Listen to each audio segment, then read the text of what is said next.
Minneapolis, Reverend Joanne.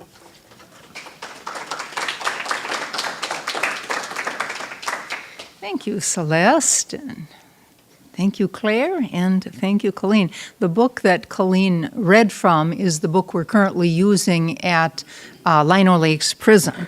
And so every week we read a chapter and then we discuss it. So we haven't gotten that far yet, but somehow that came to me that would be a good introduction to what we're going to talk about today. So, so far in July, Reverend Debbie has talked about a pathway to our good, finding that pathway to our good, finding joy in letting Spirit experience life in, through, and as us, and experience consciously creating. And I want you to visualize the circle, which we don't have today, but remember, when we're consciously creating, we're planting our seed thought. And in this circle, the top part starts with the seed thought. And we plant that into the law or the soil, and then the bottom part is the outpicturing. And that's how life works. That's our teaching symbol. And it to me, it's just such a good reminder of keeping in mind what we're thinking about, what we're expecting. And the song was just perfect, Claire, because today we're going to connect the thought with the action. You know, it starts here, but then we just don't sit on the couch eating bonbons. You know, we as we say in our circles, we treat and move our feet. So what we're considering creating in our lives, we're considering creating a life that we love living. Why not? You know, we've got the ability to keep our thoughts powerful and constructive. Why not create a life we love? A life of harmony. And how do we get that harmony? By listening to that still small voice that's within each and every one of us. Listening, because when we listen, we're going to be living a life of purpose. And when we live a life of purpose, it's a lot easier to get yourself out of bed in the morning. You know, versus when you get up and you're like, this is it, you know, this is my life now. No, let's have a purpose. Have a good reason for getting your butt out of bed in the morning. And live a life by design instead of default. You know, what we're talking about is creating. We can create that design of our life rather than just getting out there like a little thing bobbing around in the ocean, just it's taken this way, taken that. No, we can design our lives. Reverend Debbie has talked about some of the works of Mae McCarthy in her book Path to Wealth, and the work of Wallace Wattles in his book The Science of Getting Rich. But what we're talking about, when we're thinking about what we're doing this month, we're talking about cultivating a relationship with our higher power. And Debbie introduced us to the higher power being called our Chief Spiritual Officer, our CSO, our Chief Spiritual Officer. And you know, what is for us to do, and then turn it over. What is for us to do is in that upper part of the circle, plant our seed thoughts. As Ernest Holmes talked about, and I know you get sick of hearing this, but I'm not going to quit talking about it. The foundry example. You know, there's this iron foundry. And in the iron foundry, you got the vat, the big vat, in which they put the solid pig iron. You got the flame underneath it. I'm sure this is exactly how it works today. And it melts the pig iron. And what is our job to do? There is then a mold. And in the refinery, they pour that liquid into the mold, whatever they want to make. And our job in our lives is to make the mold. What is it I want to do with my life? That's all we have to do. Powerful stuff. So We want to have a good relationship with our chief spiritual officer. We want to know what is ours to do and what we can turn over. And so we want to set our intention. We want to align ourselves with that intention. And when we say that, it doesn't mean anything to me until I think about what that means. To me, aligning myself means that if I plant that seed thought, then I'm going to water it. I'm going to water it with good thoughts. I'm going to keep the weeds out of there. That's aligning myself. I'm helping by just keeping things positive and constructive up here. That's aligning yourself. And then to being thankful in advance. You know, let's not wait for those little flowers to start peeking up out of the ground. Let's know that that's what's happening. And be grateful for it. And be grateful for it, indeed. Be grateful in advance. And then the next thing is, as we hear that still small voice encouraging us to do something, as we see doors opening for us, to act on it. That's what ours is to do. And our chief spiritual officer takes care of an awful lot of stuff for us. So we're talking about connect the thought, personal action. In other words, like we talk about spiritual mind treatment, so we say treat and move your feet.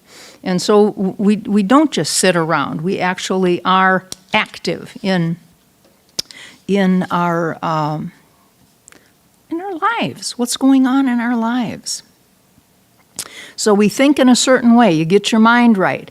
And Waddles says, he suggests that in order to think a certain way, we must have a foundation or some principles. And these principles are something like this. Know there is one original formless stuff or substance from which all things are made and which in its unformed state permeates, penetrates, and fills all space. And I like to think about that space as being that sea of possibilities. That's what we have. A sea of possibilities for our life. There's nothing that we can't be open to. We have a chief spiritual officer that's there, ready, willing, wanting to lift us up, to guide us to a good, full life. So that's one thing we need to know. Know there's one original formless substance. And then, like Holmes says, we're surrounded by an intelligence, force, and substance from which all things come, the ultimate essence in the invisible and subjective world of all visible and objective forms and conditions. It is around us in its original state, ready and willing to take form. You know, you could go home right now, and with her singing and with the reading, I think we got what we need, but I'm going to keep going because I got my notes here to follow. But I feel that this is good stuff. This is New Thought 101. And for me, I have to do this every single day. I have a stack of books like this. I might read one page, like a, one day at a time kind of thing. Filling my mind with that good stuff. I feed myself with that. So you're going to get a little more of that right now. So another principle is a thought placed into substance produces the thing that is the thought. The refinery, your part, your mold. What do you want there? Therefore, we can form things in our thoughts which are impressed upon the formless stuff or substance and cause the thing we thought about to be created. We are more powerful than we think. And how do we take advantage of that? How do we really put this to work? You got to give it a shot. you got to try it. And and we'll get to this in a little while, but write it down. When you do a spiritual mind treatment or a prayer for anything in particular, write it down. Oh, that's one of my songs, right? Write it down. That George Strait, I think, sang that. Anyway, yes, write it down. Because, if you have this, I've done this. You get something really heavy on your heart and you're thinking, there's no possible easy solution to this. This is terrible. This is going to be awful. How am I ever going to? But you do a little prayer about it and say, I know that there's a power in the universe and I can use it. And I'm going to speak my word about what I want as the end result here. We do that. And before long, we realize that this manifestation of this has come to fruition. And unless we give credit where credit is due, we sometimes forget. It's like a dream. If you have this really expansive, expressive dream, very, very clear, and it just seems like it's got all these symbolic things. I mean, if you don't write it down and share it with somebody like we do in Dream Group, it's gone. So write it down. Take a little note. You're channeling Willie. I'm channeling George Strait. Write it down. Take a little note. So Holmes says, our thought becomes the thing. Our mental state takes on form, color, and temporary reality. We outwardly experience our states of consciousness. You know, we got power. We can plant that seed and know that it is powerful. And how do you do that? You give it a shot. Got to give it a shot. So, again, this is kind of just the general new thought kind of thinking. We have the power to plant that seed and so what are some of the tools that we could use to change our thinking? Because, you know, a lot of us, we aren't there yet. We want to get there. And I got this really nifty little brochure in the mail from Unity. Change your thinking, change your life. Nice little stories in here and stuff. And one of the things they talk about in here is, okay, what do you do to change your life? Well, you begin with the awareness of the power of your thoughts. You know, if we were all kept that in mind, how powerful our thoughts are, we'd pay more attention to them, wouldn't we? We'd keep them positive and constructive. We might consider keeping a list of, you know, in the past, what has happened when you've had some concerns that you were really at a loss for. How am I going to accomplish this? How am I going to have the strength to get through this? And make a list and write it down. Try to remember what those things were that Spirit helped you with. Call them a win list. But it's important to do that. That way, the next time you run into an obstacle that looks like, there's no perfect solution here. This is going to be bad no matter what which way I go. It's just a terrible, terrible situation. Till you take it to prayer. Take it to that chief spiritual officer. Put it into prayer. Let it go for its highest and best good. And then you'll be rewarded with a manifestation that you didn't even recognize that this is something that could happen. It's just amazing how it works when we turn it over. So really put it in writing, say it out loud, go to a practitioner and say, this is my dilemma. Help me with it. This is how it works. And then the other thing is, it's that pie chart, and they must have stole this idea from me because I've been doing this for years. So you make this pie chart, just a little circle like this, and then you divide it like a pie into the different pieces of your life that are important to you, like your spiritual life, your financial life, your physical life, your relationships. Maybe you want to put a little section in there for, I think I want to have a little fun. I want to have a little adventure. Whatever you want to put in that circle, you can. And then begin with one of them. What do I want to work on right now? What's really important to me? When I first started doing this was before I was a religious scientist, before I knew Ernest Holmes. This was in my Lutheran church. I'm sure we went on a retreat and we were making the pies. And my biggest thing was my spirituality. I was nowhere. I mean, I was confused. I was angry, completely off base with my spirituality. And this was for years. I didn't believe what I professed to believe every Sunday when I went to church. That ain't good. Yes, there you go. So,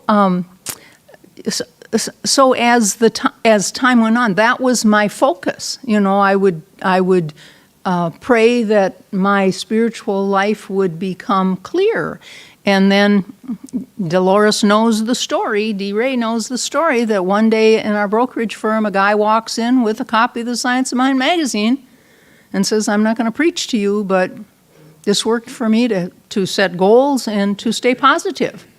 There were like 30, 35 brokers in the room, D and I the only women. Guess who bit on this? 2 women. And we've been doing it ever since. Ever since. Because I read that magazine and I thought, this is what I believe. This is what I can get my arms around. So we want to take that pie, whatever you need to work on, whether it's a relationship or whether it's a physical or financial, whatever it is, take a look at that and make a commitment to change things. Go to a practitioner, say, this is what I want to focus on right now. And that's not the only time you're ever going to review this circle. You know, then you're going to work on something else you think needs to be healed. Then the other thing they suggest is write a letter to yourself that you're going to open a year from now based on what you're claiming right here and right now in your life. And I liked this letter a lot. I thought, wow, this is something. It says, Dear Your Name. What an amazing year. You have manifested an overflow of abundance in so many areas of your life.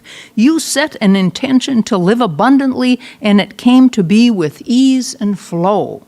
You enjoyed fun activities with friends and family. You continue to exercise and eat healthier foods. You cherished daily reflections and quiet time. I am so proud of all that you've achieved through focus, faith, and persistence. I eagerly anticipate this coming year of joyous co-creation. I mean, pretty powerful. And as I'm reading this, it reminds me of my cousin who would say, Joanne, write me one of those lying prayers.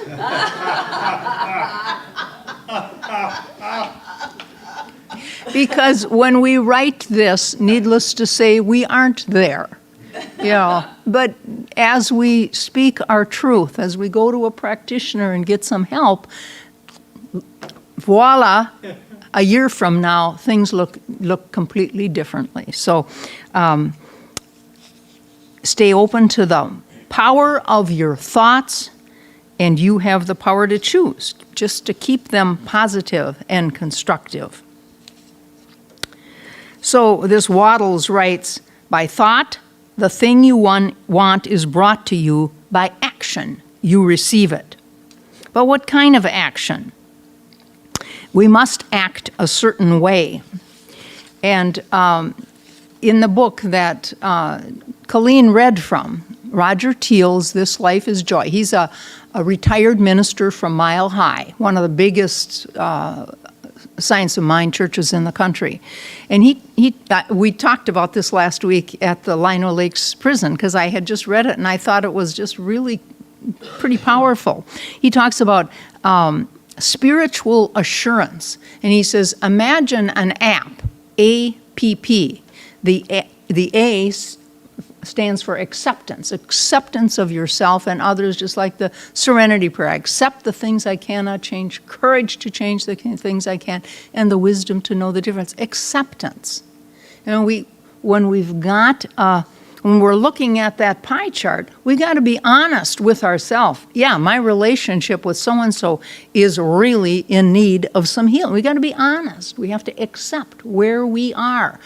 Or maybe it's your finances. What have I been doing? Looking out the window. I'm not taking care of things physically. I'm letting myself go. What's up with this? Why aren't I exercising anymore? We have to accept where we are. And then the P, the AP, is purpose. Stop judging and open to imagination and creativity. What is for me to do? That's the purpose. You got to stop judging. Stop judging yourself and everybody else. I remember reading Eckhart Tolle's book, Power of Now, the relationship chapter. Boy, that's just what he's talking about. Stop judging. Changed my relationship with my husband at the time because I was judging. I knew what he needed to do. And when I quit that, it made my life better. It took a burden off me. So what's for me to do? We want an inspired purpose, and that inspired purpose then will lead us to action. And when we live our lives like that, here's the second P, it's peace. That's our life will have some peace. So I just thought that was kind of an interesting little exercise they had in there. So this Wallace writes, do not wait for a change of environment before you act. Get a change of environment by action. Hold with faith and purpose the vision of yourself in the better environment. Visualize that better environment. Act upon your present environment. That's all we can do. We're here right now. Keep your mind positive and constructive. Act upon your present environment with all your heart, with all your strength, and with all your mind. An example of how this works is Amelia Earhart. She was the first woman that flew nonstop solo across the Atlantic Ocean. And in the 1920s was when the women got the vote. So it was the 1920s, Amelia Earhart wanted to be a pilot. And there were no doors open for her. Nothing. She was up against it. So what did she do? She became a social worker. But she kept her thoughts positive and constructive, and she kept that vision in her mind of what she really wanted to do. So she's working as a social worker, but she kept her mind on the vision with all her heart, strength, and mind. Then one day, her phone rang. And the guy on the other end was kind of an offensive fella, and he gave her this proposition along these lines. He said, "We have someone willing to fund the first female transatlantic flight. Now, you won't exactly fly the plane. We're going to send 2 men along as chaperones, and they're going to get paid a lot of money. You won't get paid anything. Oh, and you might die. Do you want to take this opportunity?" And of course, without a second thought, she said, "For sure. Of course I want to take that opportunity." And she did. And even though it was something that was really quite offensive to be told that. I mean, most of us have been there. We've been on the short end of that stick. And how do we react? A lot of times we say, "I'm not having anything to do with that. They didn't treat me right. They have no respect for me." No, she just said, "Yeah, for sure, I'm going." And what that did is that it made her somewhat of a celebrity. And so it was about 5 years later when she actually did make that solo, nonstop transatlantic flight, because she kept her mind open, she kept herself positive, she kept herself looking at waiting for those doors to open. And that's what great people do. They start anywhere, anytime. They're just open to it. So none of that would have happened had she turned up her nose at this offer.